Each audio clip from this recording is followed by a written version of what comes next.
Skriftuurlesing Spreuke 28 vers 9. Wie sy oor wegdraai om nie na die wet te luister nie, selfs sy gebed is 'n gruwel. Ons sluit dit gou die oë. Vader, dankie vir hierdie voorreg vanmôre.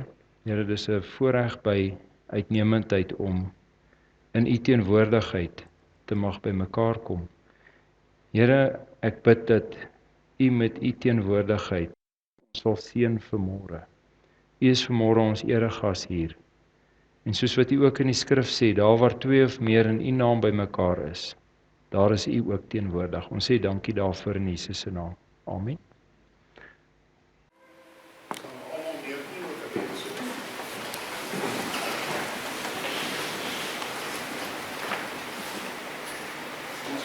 Vader, wat in die hemel is, dankie dat ons kan kniel voor U. U sê in Psalm 95 vers 6 vir ons, laat ons kniel voor die Here wat ons gemaak het. Vader, dis 'n voorreg om voor U te kniel. Dis 'n voorreg om gehoorsaam te wees, om vandag hier te wees. Ons is nie hier as deel van ons redding nie, maar as gehoorsaamheid. Dankie daarvoor. Dankie vir die voorreg om gesond wakker te word. Dit is so 'n groot voorreg, ieder en elk wat gesond wakker word. En dan dink ons aan ons siekes. Ons het siekes in ons gemeentes. Ons gemeentes wêreldwyd. Asseblief Vader, U is die groot geneesheer. Raak hulle aan. En dink aan almal wêreldwyd wat nou die Sabbat herdenk en gehoorsaam is aan U wil. Raak hulle aan. Soos Vader, daar's soveel om voor dankbaar te wees. Ons wat U onderlinge byeenkomste bywoon. Daar is van ons mense wat die byeenkomste mis, maar U sê vir ons in die skrif, dit is baie belangrik dat ons U byeenkomste bywoon. Ek bid vir die mense wat dit nie bywoon nie, raak hulle harte aan, bring hulle vir ons terug na die gemeente toe. En dan waar ons ook nou begin reën nodig, my groot hemelse Vader. Vader, U weet, ons het brood nodig, soos ons die skrif nodig het, ons brood vir die lewe, so het ons ook werklike brood nodig. Geef vir ons reën. Ek bid vir eensgesindheid in ons gemeente. Dit is so belangrik. Solank as wat ons nie eensgesind is in ons gemeente nie, sal ons nooit U boodskap kan uitbring soos dit moet nie. Die evangelie is baie belangriker as ons geskille onder mekaar. Seën ons leraar vir vandag, William, waar hy vandag gekom het van Potchefstroom af, dankie dat U hom veilig gebring het. Neem hom weer veilig terug. Vader, laat U boodskap wat van hom afkom, van stoel tot stoel sal gaan. En laat nie een van ons dieselfde uit hierdie woning van U sal stap vandag nie. Dit is my gebed in die heilige naam. Amen.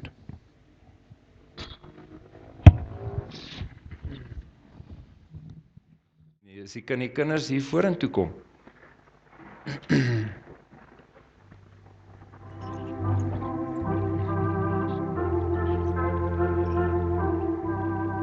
Net een kinders. Ja, myne is dit ook al agteroor, hulle luister, moenie worry nie. Ek gaan gou vir jou vandag, nou moet ek nou eers dink, watse kinderstories het ek nou al hier vertel? Ken jy die storie van die klein olifantjie? Hy verdwaal die dag, né? Sy naam is Jaime en hy het verdwaal.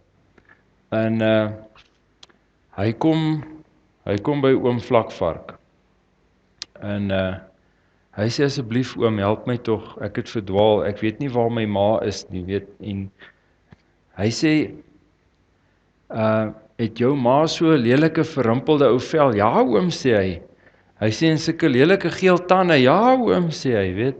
En so krom slurp? Ja oom, weet, en jonge, en hy sê so 'n klomp goeters daarso, en toe oom weer kyk, toe staan ma olifant hier agter hom, toe sê sy, kan ek help? Hy sê vir die klein olifantjie, hy sê vir hom, jong, miskien kan hierdie mooi dame jou help, weet maar. So ons moet nooit lelik praat van mense nie, né? Want ons weet nooit waar dit heen gaan nie. God verwag van ons om altyd goed te praat van mense en ander diere, né? So dit is baie belangrik. Jy sal gaan kyk 'n bietjie in die Bybel. Jesus het nooit ietsie slegs vir mense te sê gehad nie. Selfs vir die Fariseërs, weet jy, toe hy met die Fariseërs geraas het, uiteindelik met hulle geraas omdat hy wou gehad het hulle moet verander. Hy het eintlik vir hulle gesê, kyk hoe lyk julle, ek wil eintlik hê julle moet anders lyk. So hy het nie gegaan en stories vertel nie. Sê, baie dankie hoor.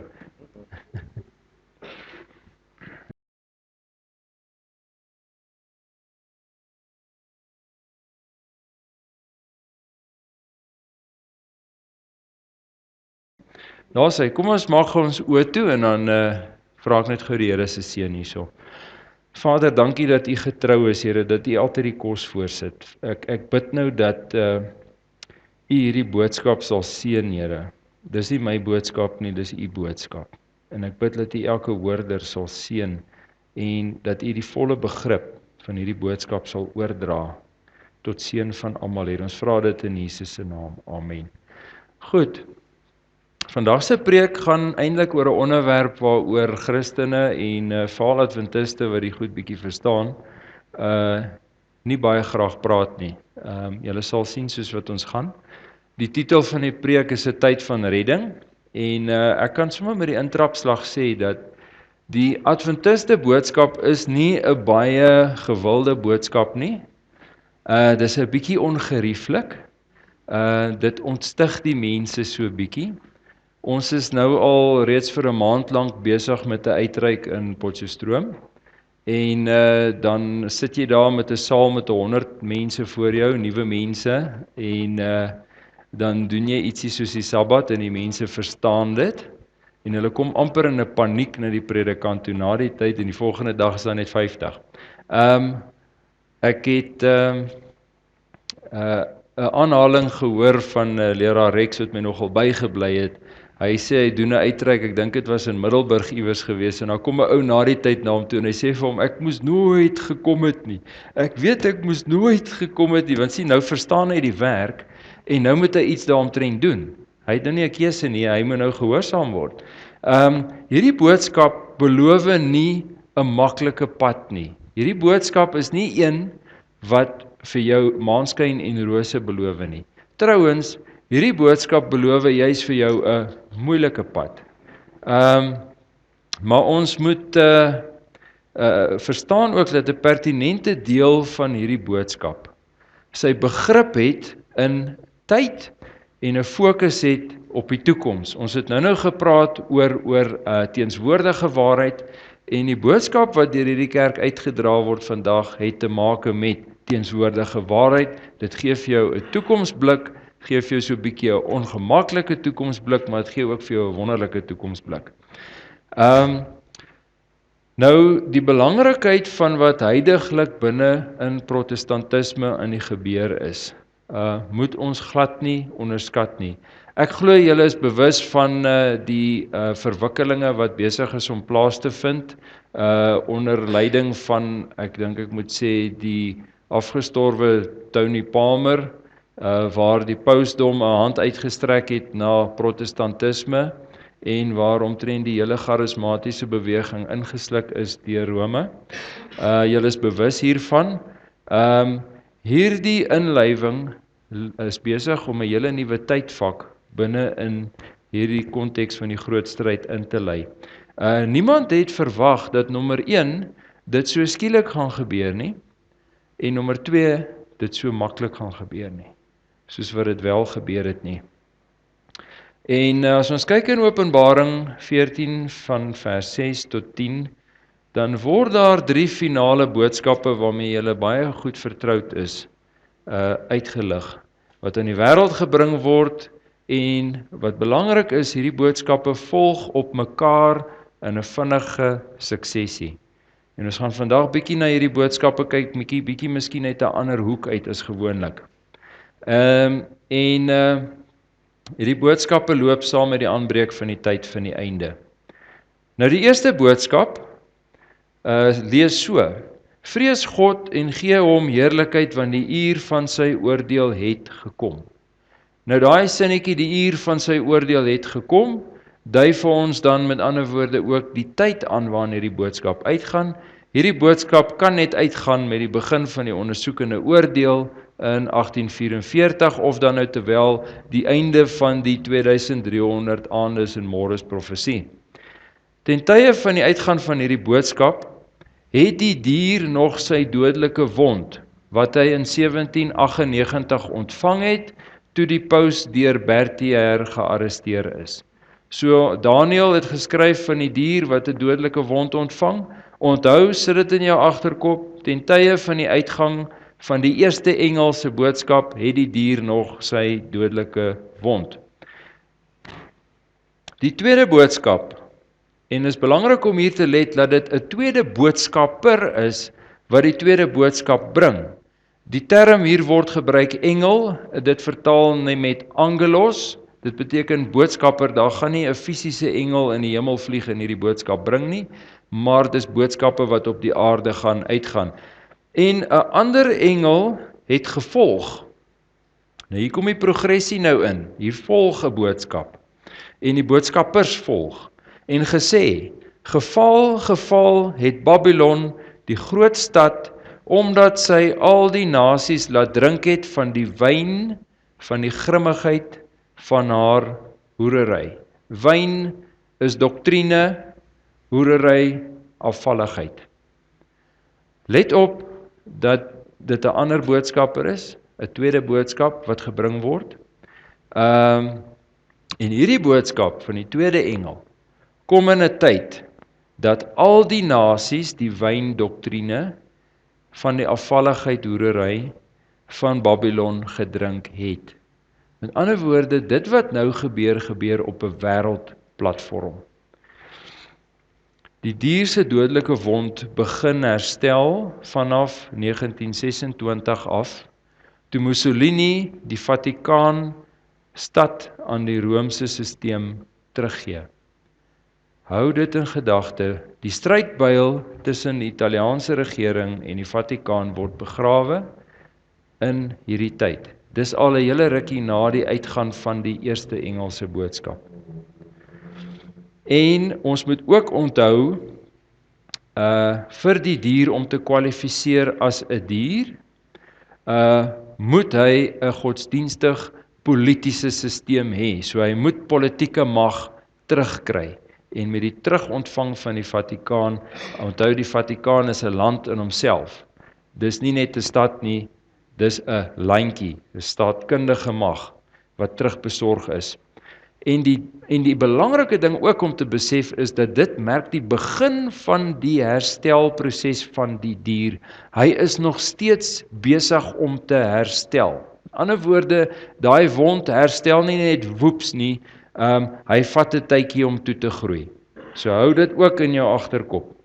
Daniël 7 vers 17 gee net vir ons agtergrond rondom die dier. Hierdie groot diere wat 4 is, 4 konings sal uit die aarde opstaan. Hy verduidelik vir ons wat die term dier beteken. Vers 23, die 4de dier, die 4de koninkryk. In ander woorde, dit verwys na koninkryke, staatkundige mag.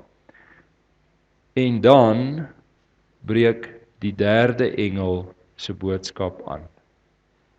Hierdie boodskap is nie soos die 2 voorafgaande boodskappe nie. In sy omvang en krag is hy so oortreffend dat hy nie eens vergelyk met die 2 vorige boodskappe nie. En hierdie boodskap word gerig op die individu. Die einde van die boodskap merk die einde van God se genade tyd. In ander woorde, hierdie 3de Engelse boodskap staan direk voor die einde van God se genade. Die genade deur maak toe na hierdie boodskap. Openbaring 14 vers 9 en 10. En let wel, hier is 'n 3de boodskapper by betrokke. En 'n 3de engel het hulle gevolg en met 'n groot stem gesê: as iemand die dier en sy beeld aanbid en 'n merk op sy voorhoof of op sy hand ontvang, sal hy self ook drink van die wyn van die grimmigheid van God wat ongemeng ingeskink is in die beker van sy toorn. en hy sal gepynig word met vuur en swaal voor die heilige engele en voor die lam. Die eerste boodskap het gesê, keer terug na God toe. Toe is daar progressie, toe kom die tweede boodskap en hy sê, Babylon het geval. Babylon is besig om te herstel. En die derde boodskap kom en hy sê vir jou as 'n individu, as jy dan nie wil hoor nie, en hier is die merk van die dier nou, want die dier is besig om te herstel, hy het weer sy mag. As jy die merk van die dier ontvang, is dit jou voorland. Dis die finale waarskuwing. Hierdie boodskap is anders in die sin dat hy direk met die dier en sy merk te maak het. Hy gaan met groot krag uitgaan, baie groter krag as enige van die voriges. Die merk van die dier kan eers 'n werklike faktor word nadat die proses van die herstel van die wond van die dier afgehandel is. Kan ek 'n retoriese vraag vra? Kan iemand vandag al die merk van die dier ontvang? Die antwoord is nee, want hy moet eers afgedwing word. Daai wette moet eers afgedwing word. En dan kan jy hom ontvang. Maar dis vinnig op pad. Maak geen fout nie. Hierdie herstel is niks anders as 'n toename in godsdienstige en politiese mag wat sal oorgaan tot 'n toekenning van sy merk op 'n wêreldwye skaal nie. Die merk van die dier is dan Sondag heiliging. In ander woorde, dit is 'n merk wat hy toeken. Baie mense dink is 'n 666 op jou voorkop. Dis nie die merk van die dier nie. Die nommer 666 is die nommer van sy naam en dit identifiseer hom. Maar hy het 'n merk wat hy toeken. En dit gaan oor 'n dag van aanbidding. Nou dis in terme van hierdie toenemende progressie van die 3 engele boodskap dat ons die ontwikkeling van Babylon en die verdieping van Satan se verleiding sien. Met ander woorde, hierdie boodskappe, hierdie waarskuwings wat in die wêreld uitgaan, hou eintlik tred met 'n proses waarin die herstel van die dier plaasvind. Hierdie boodskappe, as jy kyk na die tipe boodskap wat uitgaan, dan gaan jy 'n prentjie kry van wat is besig om binne in hierdie Babylon mag te gebeur. Voordat die finale waarskuwing kan kom, om uit Babylon uit te kom, moet die evolusie van Babylon eers voltooi word. Dit gaan in die tyd van die 3de engel boodskap kulmineer. Hierdie goed gaan als bymekaar kom en die afkondiging van Sondagwette. Kyk maar na die inhoud van die boodskap, want dit kan net gebring word deur iemand wat die Sabbat heilig. Die 3de engel boodskap, gaan kyk 'n bietjie na die inhoud van daai boodskap. Dit gaan oor die merk van die dier. Ek kan nie mense gaan waarsku om nie die merk van die dier te kry as ek self die merk van die dier het nie. So dit sê vir my, daai 3de engel boodskap gaan baie binnekort oor hierdie aarde begin rol. Want as jy kyk hoe vinnig hulle nou met die Sondagwette in goed kom in Europa, en hoe die unies daarso begin druk vir 'n gesinsdag, wat ons weet uiteindelik Sondagheiliging gaan word, dan moet julle vere so lank regskit, want die mense wat die 3de engel boodskap gaan moet uitdra, sit alreeds in hierdie gehoor. Babylon word tans grootendeels gesien deur baie mense en ook binne in hierdie denominasie as 'n gevalle protestantisme. En dis waar. Maar hier moet egter nog 'n verdere ontwikkeling plaasvind sodat afvalligheid in al sy inkarnasies binne in Babylon vervat word en die vals 1-3 eenheid soos hy beskryf word in Openbaring 16 vers 13 dit kan inlyf.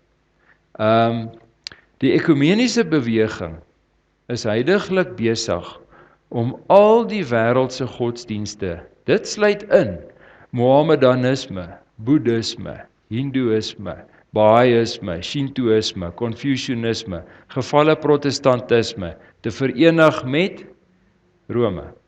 Dis wat besig is om te gebeur. So as ons uiteindelik van Babylon praat ons van 'n roeselmoes, wat al hierdie goed gaan insluit. Maar die dogters wat op die oomblik besig is om terug te gaan na mammie toe, is gevalle protestantisme. Ons moet ook weet dat elkeen van die 3 boodskappe teenwoordige waarheid verteenwoordig vir die moment waarin dit uitgegaan het. Dis hoekom ek sê daar is 'n progressie in hierdie boodskappe. Nou wat maak die 3de Engelse boodskap dan so anders? Tydens die boodskap val die laat reëns. Die verseëling van God se kinders vind hier plaas. Die boodskap gaan oor die herstel van die Sabbat. Hierdie boodskap sal uitgaan as 'n gesamentlike poging tussen God se kinders en die Heilige Gees. Hy gaan met krag uitgaan soos nog nooit tevore nie. Die seël van God word aan al sy kinders toegeken om die prentjie te voltooi, en nou vir die eerste keer in die geskiedenis van hierdie wêreld is die hele wêreld of verseël vir God of gemerk deur Satan. Dis die uiteinde van hierdie boodskap. Die einde van die 3de engel boodskap is die punt waar God se genade gaan ophou, pleit met die wêreld. God se genade deursluit hier en hy bepaal die moment waarop dit gebeur, en dit gaan gebeur soos 'n dief in die nag. Dit gaan nie met 'n loud bang toe gaan nie. Die genade deur gaan stilletjies toe gaan en die wêreld gaan dink niks het gebeur nie. Maar daar sal ingrypende veranderinge kom kort daarna. Openbaring 22 vers 11 word hierdie verskriklike dekreet met daai moment uitgevaardig. Wie onreg doen, laat hom nog meer onreg doen. En wie vuil is, laat hom nog vuiler word.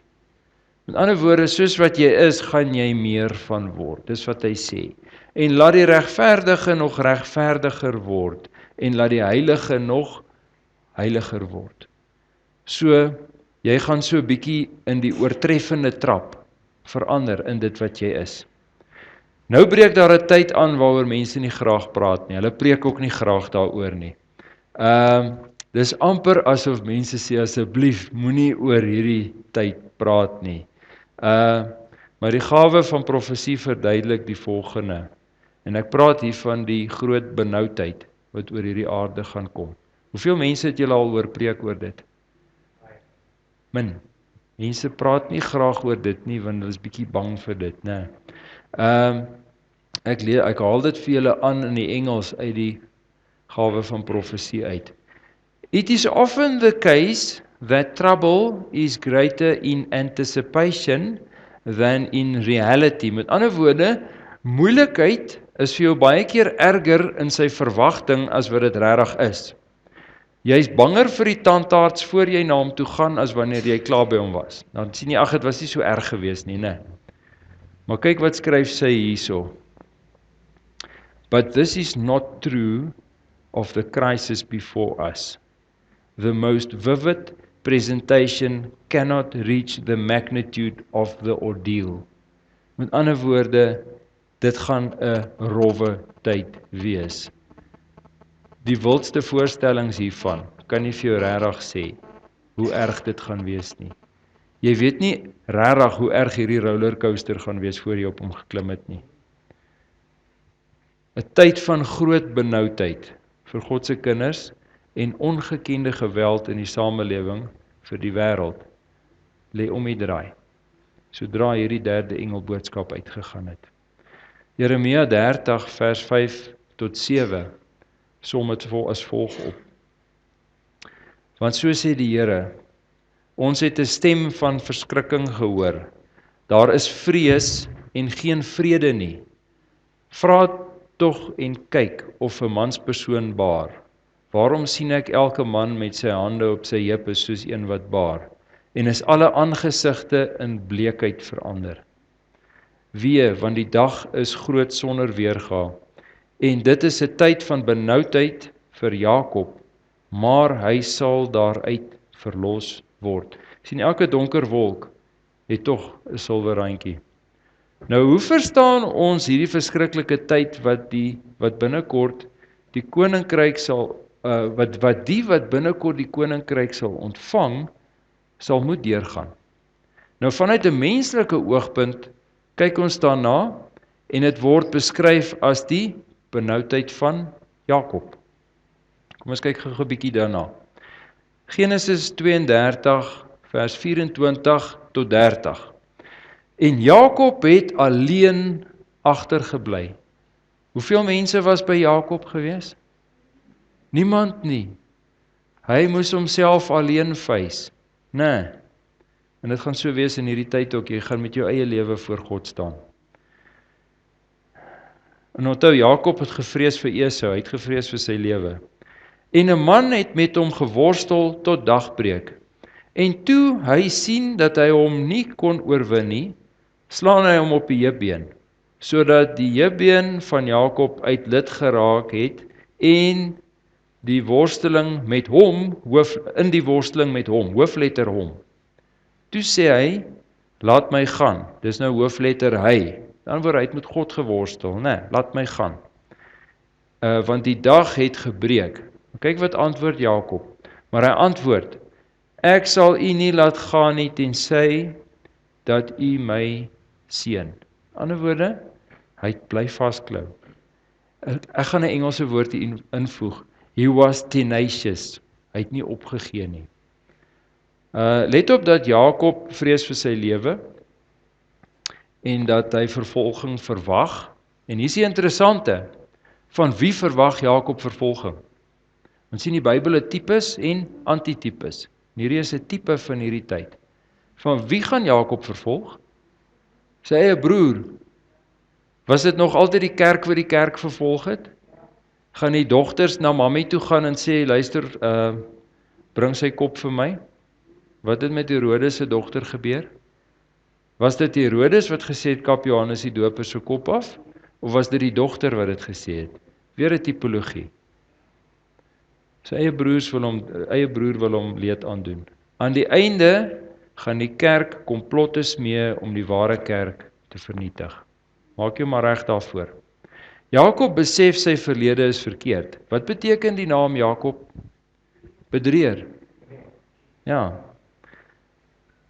En hy draai in opregtheid na God. In die tyd gaan God se verseeldes elkeen met sy eie hopelose sondigheid gekonfronteer word. Jou oordeel is klaar bepaal, God is klaar, maar jy gaan besef, ek is niemand nie. Jakob volhard in die tyd. Hy besef sy enigste hoop is by God en weier om hom te laat gaan. Die mense gaan ook bly vashou. Daar's 'n groepie mense wat gaan bly vashou deur hierdie tyd tot aan die einde. Al word hul gebede nie dadelik beantwoord nie. In die tyd gaan dit vir jou voel, want jy moet onthou, daar is 'n proses wat inskop. Die ondersoekende oordeel is afgehandel. Jesus trek sy hoëpriesterkleed uit. Hy kom as koning. Dis 'n oorgangstyd. Jy staan voor 'n heilige God met jou lewe, sonder iemand wat vir jou intree, without anyone interceding. Daar gaan 'n donkerte op hierdie wêreld kom, 'n geestelike donkerte, soos wat daar nog nie was nie.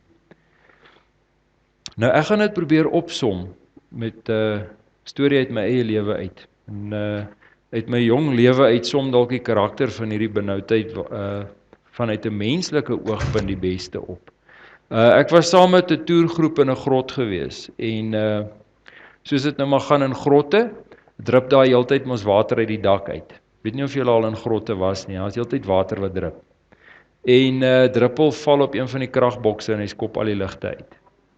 Nou, ek weet nie of jy al werklike donkerte beleef het nie. Kyk, as jy in die aand uitstap, is daar nog sterre en 'n maan en sulke goed. Nou, so al selfs op 'n nag wat jy nou dink is baie donker buite, is daar nog steeds silhouette.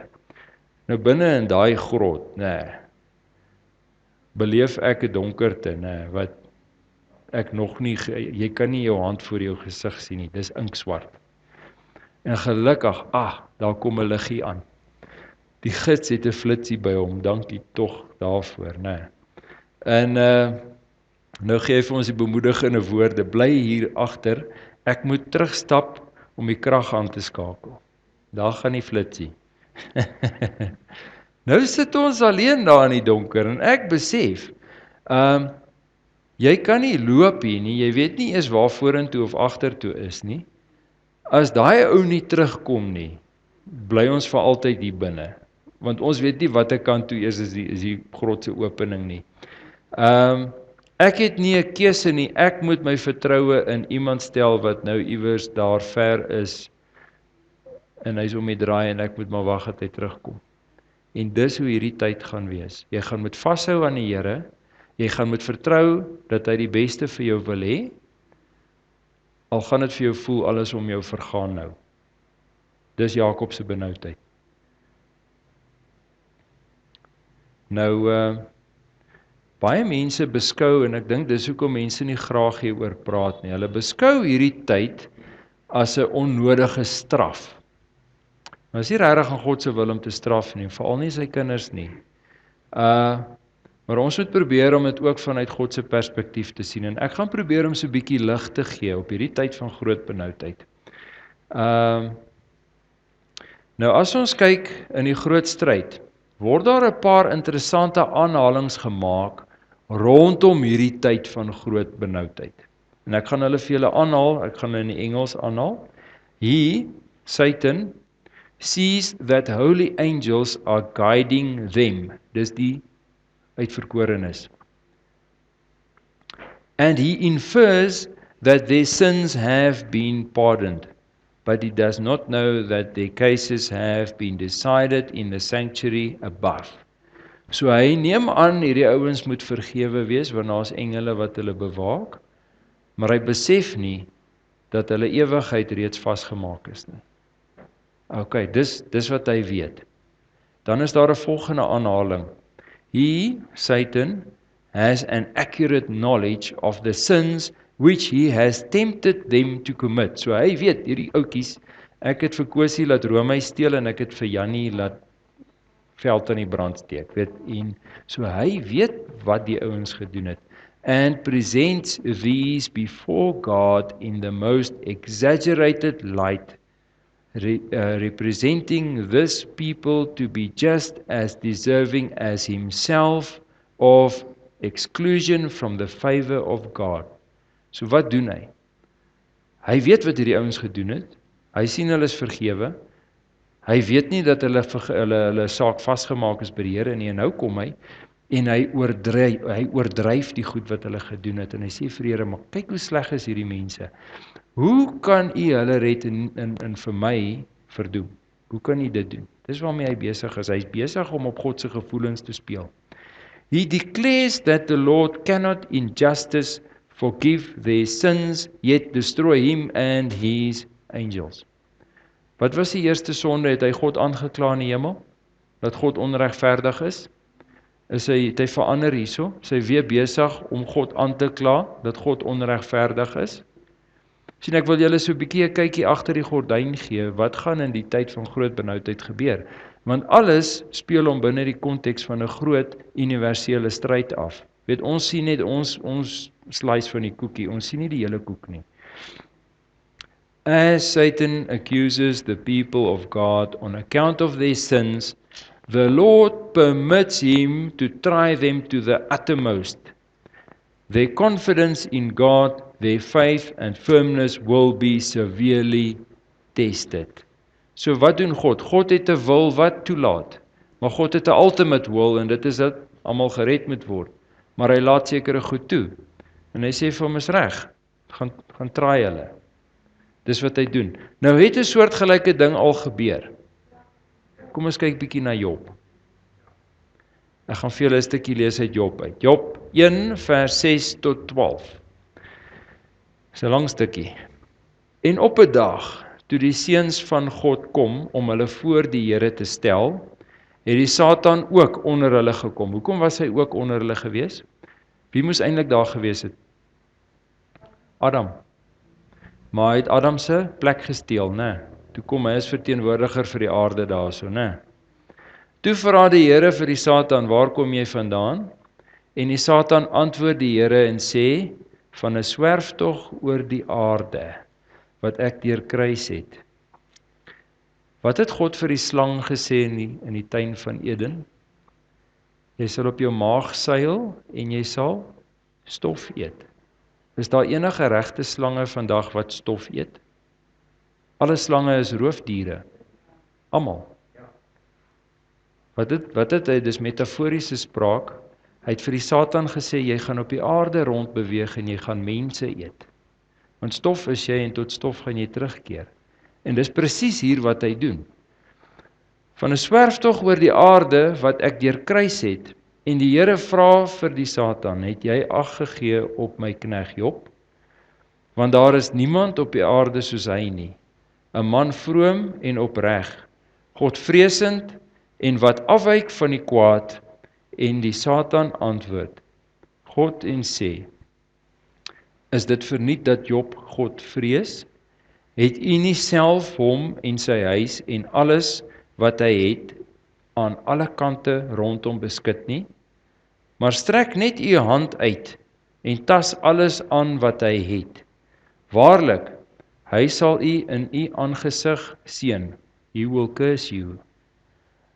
Daarop sê die Here aan die Satan, kyk, alles wat hy het, is in jou hand. In ander woorde, God sê vir hom, net soos wat hy gaan sê in die geval van die groot benoudheid, gaan, go and give him a try. Gaan en kyk wat kan jy doen. Ek gee dit oor in jou hande. Net na hom self mag jy jou hand nie uitsteek nie. En die Satan het weggegaan van die aangesig van die Here af. En arme Job verloor in een dag sy besittings, hy verloor sy mense, hy verloor sy kinders. Job se hele lewe word omgedop, soos nog nooit tevore nie. In vers 20 en 22, toe staan Job op en skeer sy mantel, en hy het sy hoof geskeer en in aanbidding op die grond geval en gesê, naak het ek uit my moeder se skoot gekom en naak sal ek daarheen terugkeer. Die Here het gegee en die Here het geneem. Die naam van die Here sy geloof. Wat doen Job? Hy aanbid nog steeds God. Hy prys nog steeds God. Hy doen die absolute teenoorgestelde van wat die Satan gesê het hy gaan doen. En nou kom ons by Job 2, vers 1 tot 6. En die herhaal die storie om. En op 'n dag, toe die seuns van God kom om hulle voor die Here te stel, het die Satan ook gekom om hom voor die Here te stel. Toe vra die Here vir die Satan, waar kom jy vandaan? En ouer gewoonte, soos wat God gesê het hy gaan doen, en die Satan antwoord die Here van 'n swerftog oor die aarde wat ek deurkruis het. En die Here vra die Satan, het jy ag gegee op my knegt Job? Want daar is niemand op die aarde soos hy nie. Het Job God se naam eer aangedoen? Ja, die Here spog met Job. Hy sê van kyk bietjie na Job. Job verklaar my regverdig. Jy sê ek is onregverdig. Kyk bietjie na Job. Opreg, Godvreesend en wat afwyk van die kwaad. En hy volhard nog in sy vroomheid, alhoewel jy my teen hom opgehits het. Kyk hoe vat God verantwoordelikheid vir wat gebeur het hier. Kyk wat het jy nou vir my aan Job laat doen. As gevolg van jou nonsens, moes ek Job seer gemaak het. Dis wat hy vir hom sê. Om hom te vernietig sonder oorsaak. Toe het die Satan die Here geantwoord en gesê, huid vir huid en alles wat iemand het, sal hy gee vir sy lewe. Maar strek net u hand uit en tas sy gebeente en sy vlees aan. Waarlik, hy sal u in die gesig seën. En die Here sê aan die Satan, kyk, hy is in jou hand, spaar net sy lewe. Nou word die ding so trappie hoër gevat. En in Job se lewe word so erg, dat hy wens, hy is nooit gebore nie. Die aanklaer kom om God se kinders in die tyd van benoudheid aan te kla. En speel hul vryspraak af teen sy en sy engele se veroordeling. Hy is weer eens besig om stryd te voer teen God en vir God te sê hy is onregverdig. Hoe kan hy hierdie gevalle geslag red en hom en sy engele veroordeel? Hy vergeet net, dis as gevolg van sy intervensie dat die mense geval het, né? God se regverdigheid is weer hier in die gedrang. En die tyd het nou gekom om die aanklaer vir eens en vir altyd stil te maak. God gee hom toestemming om hulle te toets tot die uiterste toe. Want hy gaan my en jou gebruik om hom stil te maak. Dis eintlik wat hy gaan doen. Hy gaan hom finaal in die bed sit voor hy hom vernietig. Net soos Job nie gefaal het nie, faal hulle ook nie. Niemand sal weer God beledig deur sy kinders aan te kla nie. God gaan 'n einde maak aan hierdie nonsens wat in die heelal ingekom het as gevolg van Satan se rebellie. Die tyd van groot benoudheid is eenvoudig 'n oorgangstyd van die bedeling waar die Satan oor die wêreld geheers het na 'n nuwe ewige bedeling waar Christus sy ewige koninkryk sal vestig. Ek lees in Job 41 vers 12 tot 16. En die Here het 'n einde van Job en die Here het die einde van Job meer geseën as sy begin. En hy het 14.000 stuks kleinvee en 16.000 kamele en 1000 paar beeste en 1000 eselinne gehad. Daarby het hy 7 seuns en 3 dogters gehad. En hy het die eerste genoem Jemima en die tweede Kesia en die derde Keren-Hahupug. Jo, dis 'n wille naam. En in die hele land is geen vroue gevind wat so mooi soos die dogters van Job was nie. En hulle vader het hulle 'n erfdeel gegee onder hulle broers. En Job het daarna 140 jaar lank gelewe en hy het sy kinders en kindskinders gesien 4 geslagte lank. Het God simpatie gehad met Job van die begin af. Hierdie moeilike tyd wat deur Job gegaan het, wou God hom daar deursit? Nee, hy moes hom daar deursit om die aanklaer stil te maak. Dis eintlik wat gebeur het.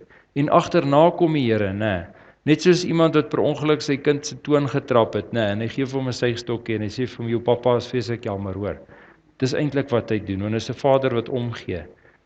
Openbaring 14 vers 1 tot 4.